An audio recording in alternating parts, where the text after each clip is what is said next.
Halo, assalamualaikum, selamat siang teman-teman semuanya, selamat beraktivitas ya. Ini saya lagi di taman istirahat siang ya. Di dekat kantor saya ada taman namanya Cengkong Kocai ya.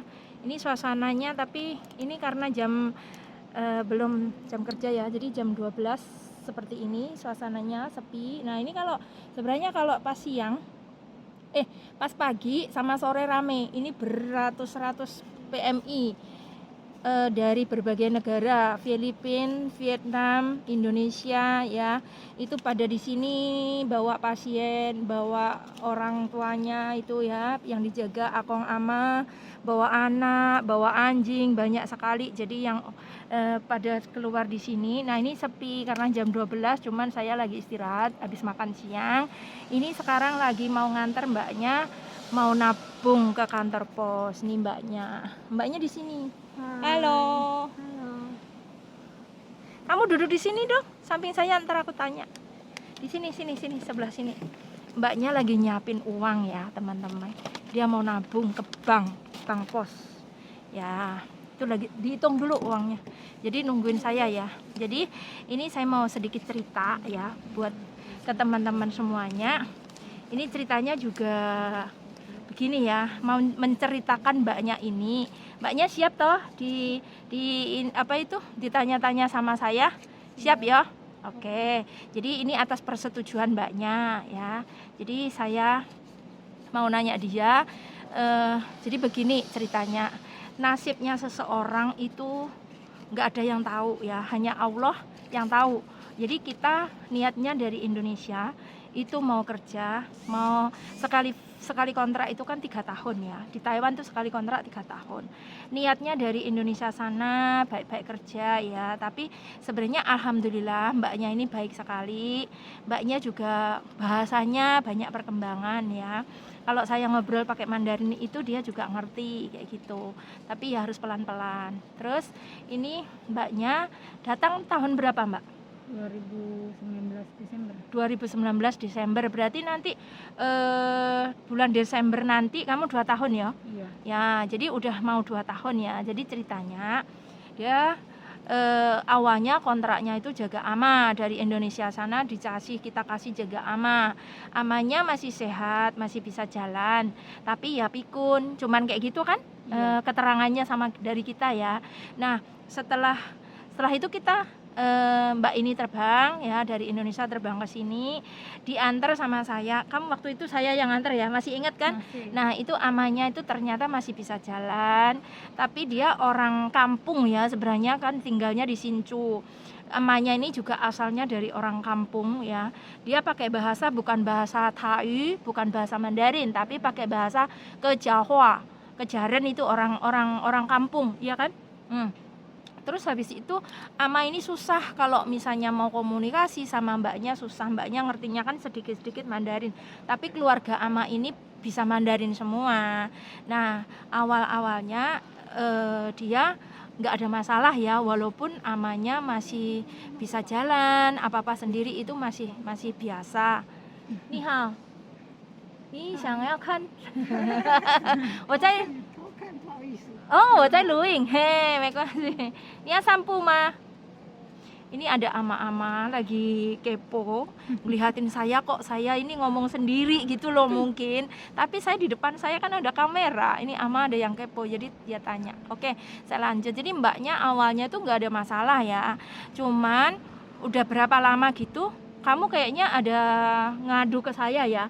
Kok amanya nggak mau dimandiin, nggak mau dia jaga, nggak mau dipijit, nggak mau ditemenin kayak gitu. Nah, saya bilang Mbak sabar, pelan-pelan, kamu adaptasi dulu beberapa bulan, pasti kayak gitu. Memang ya bener aja lah, maksudnya nggak terlalu merepotkan kita ya, nggak harus ganti pampers, nggak harus apa kayak gitu. Jadi amanya tuh apa-apa sendiri, bahkan masak pun masih sendiri. Tapi ini kadang saya nggak percayanya, kondisi ama ini sudah tua banget loh ya. Udah berapa sih umurnya? Nggak tahu. Umurnya itu udah tua, tapi amanya tuh masih bisa ngapa-ngapain sendiri. Pokoknya nggak ada orang lain yang mendekat dia tuh nggak ada ya. Jadi anaknya pun, cucunya pun ya atau Mbak PMI-nya ini sama sekali nggak boleh deket sama dia gitu loh. Tapi alhamdulillah Mbak ini bisa bertahan sampai sekarang ini ya. Berarti udah 1 tahun lebih. Pokoknya Desember nanti 2 tahun.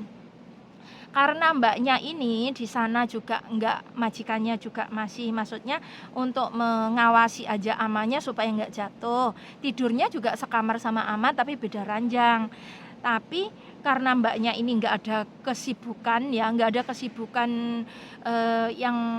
yang harus dikerjain selain ya bantu bersih-bersih. Masak juga enggak ya kamu ya? Masak juga enggak. Ama juga bisa masak sendiri kayak gitu. Jadi mbaknya ini disuruh bantuin jagain cucunya majikan. Tapi kalau siang hari aja ya, kalau malam kan nggak tidur sama kamu. Jadi siang hari itu bantuin momong gitu karena orang tuanya si anak-anak ini pada kerja kayak gitu. Nah ini selama ini sudah berlanjut mau 2 tahun itu. Nah karena sekarang anak-anaknya kan semakin tumbuh besar, jadi anak-anaknya tuh sekolah kayak gitu. Lah Mbak ini nganggur lagi kayak gitu karena yang dijaga sekarang cuma 1 anak yang paling kecil. Itu umur berapa yang kamu jaga? 1 tahun lebih itu. Ini mbaknya di samping saya ya, kamu agak ke sini saya. Nah kelihatan ya. Jadi mbaknya ini jagaan yang terakhir jaga anak umur 1,5 tahun. Nah karena anaknya juga nggak terlalu, si amanya tadi juga di rumah nggak kerja, tapi orang tuanya si bayi si anak ini kerja. Jadi dia kalau misalnya majikannya nggak terlalu sibuk ya jagain anak tadi, karena memang jobnya bukan jaga anak, jobnya mbak ini bukan jaga anak, jadi jaga ama. Karena saking bingungnya majikan, amanya nggak mau dijaga siapapun, si anak-anaknya juga udah nggak butuh banget harus dijaga, mbaknya ini disuruh kita jemput, udah nggak pakai lagi gitu loh, nggak membutuhkan mbak lagi. Akhirnya kita jemput Lose hari apa kalau saya jemput kamu ya? Hari Selasa ya, hari Selasa kita jemput. Nah ini sekarang kita udah bawa mbaknya interview majikan yang baru, jadi nggak usah khawatir kayak gitu loh. Jadi namanya nasibnya kita nggak ada yang tahu. Harapannya mbak ini kan kerja 3 tahun ya di majikan, 1 majikan.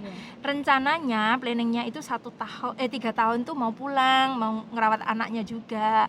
Tapi ternyata Allah berkehendak lain, sekarang udah dibalikin, jadi nggak sampai finish kayak gitu. Nah otomatis sekarang harus kontrak baru lagi di majikan yang baru. Tapi kamu masih bersedia ya kontrak baru lagi insya Allah ya.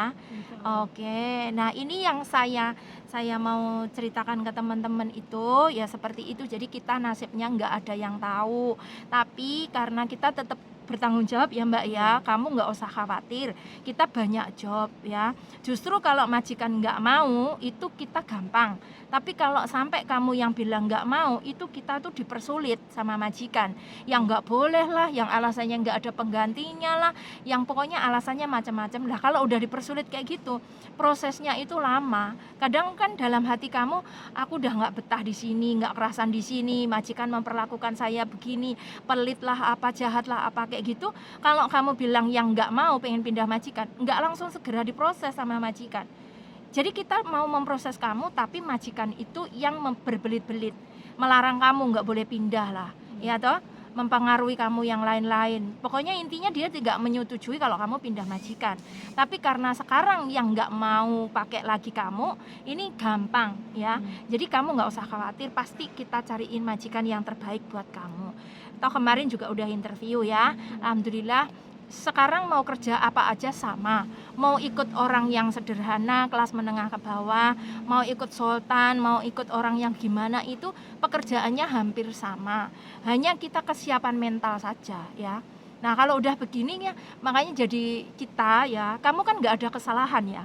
Jadi saya salutnya tuh kamu nggak ada kesalahan, walaupun kamu jobnya nggak jaga ama, tapi kamu nggak ada kesalahan sama sekali. Justru kamu jaga anak itu saya yang salutnya, kamu bahasanya cepet nangkep, cepet bisa ya toh, padahal kamu baru mau 2 tahun. Tapi kita ngajak ngobrol apa itu kamu paham, ya udah, cuman itu aja kan bahasa. Jadi kalau misalnya kita ngobrol, sering ngobrol kan gampang ya. Nah ini Lose yang salutnya kedua lagi, mbak ini tadi izin ke saya mau ke bank ya, mau banknya kantor pos ya, rekeningnya itu. Nah saya tanya, kamu kok punya tabungan? Saya bilang gitu, saya iseng nanya, katanya iya loh saya nabung di sini. Udah banyak belum tabungannya? Lumayan loh ya. Terus saya nanya lagi, biasanya mbak-mbak itu yang kerja di sini kan nggak ada, maksudnya yang nabung itu hanya ya sebagian tertentu, banyak yang udah dikirim ke keluarganya untuk biaya anaknya, untuk rumah, bangun rumah, beli tanah, beli sawah, pokoknya lah beda-beda ya permasalahannya. Nah, Oh, udah beli. nah makanya ini saya bingungnya kok kamu, bukan bingung ya, maksudnya saya penasarannya kok kamu nabung di sini, padahal saya jarang sekali ngelihat yang kayak gitu. Hanya beberapa aja ya yang punya tabungan di sini. Itu saya salutnya, alhamdulillah. Saya tanya, kenapa nggak dikirim semua? Saya bilang gitu. Enggak loh, ternyata selain dikirim ke keluarganya, Mbak ini punya tabungan sendiri di sini. Nah, itu salut sekali.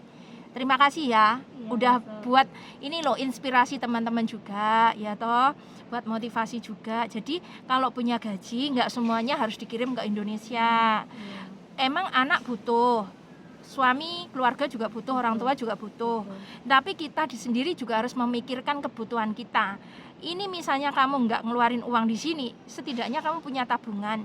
Kalau yang di rumah habis, kamu punya tabungan di sini, itu bagus, ya toh? Iya. Sama saya juga kayak gitu. Jadi kita kerja, jangan capek. Kita udah capek kayak gini, nggak istirahat, nggak apa ya. Iya. Terus hasilnya kita tidak bisa nanti kita menikmati, ya toh, kita jadi korban.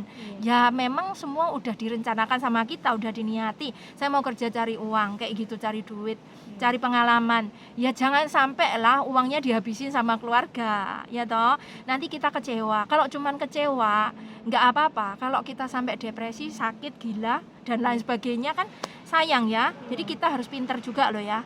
Oke, jadi saya salutnya di sini, saya sangat salut mbaknya punya tabungan di sini.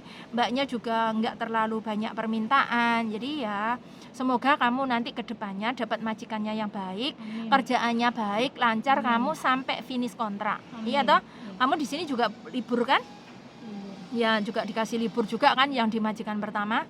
Iya. Cuman kamu mabuan orangnya. Mabuan tuh susah. Nggak ada temennya. Ntar temennya happy-happy, kamu kayak gitu. Naik kereta aja mabuk. Lah iya, kamu naik apa-apa mabuk. Jadi harus minum antimo dulu. Oke, nggak apa-apa. Yang penting kamu diberi kesehatan, panjang umur, lancar segalanya. Oke? Ya udah, sekarang langsung antar kamu ke bank ya, ke kantor pos, kamu nabung. Pokoknya tetap semangat. Ada pesan nggak buat teman-temannya? Enggak. Nggak ada? Kamu malu ya? Iya. Oh, ya wes, nggak apa-apa. Pesennya buat teman-teman semuanya, Mbak. G. Kenal saya ya? Oh, subscriber sini, Mbak. Saya lagi nge-vlog. Ternyata ada subscribernya yang lagi lewat ngelihatin Lase. Salam kenal ya. Kerjanya di mana? Ini di sini. Nomor berapa? Oh, mau kemana? Mau beli makan buat Oh. nenek. Ini lagi ngonten. Oh iya. Aku nonton terus. Ya, makasih ya, Mbak ya. Yo, Sukses terus. sehat selalu juga. Oke, bye-bye. Oke teman-teman, ketemu sama fans saya, kebetulan tinggalnya di apartemen sini. Dia ngelihatin pas saya ngomong sendiri, terus Mbak, terus saya bilang nggih gitu. Ternyata dia subscriber saya. Terima kasih teman-teman semua, semoga info ini bermanfaat bagi teman-teman semuanya. Tetap semangat, jaga mood, jaga kesehatan selalu. Semoga Gusti Allah memberkahi. Terima kasih. Cayo, bye-bye.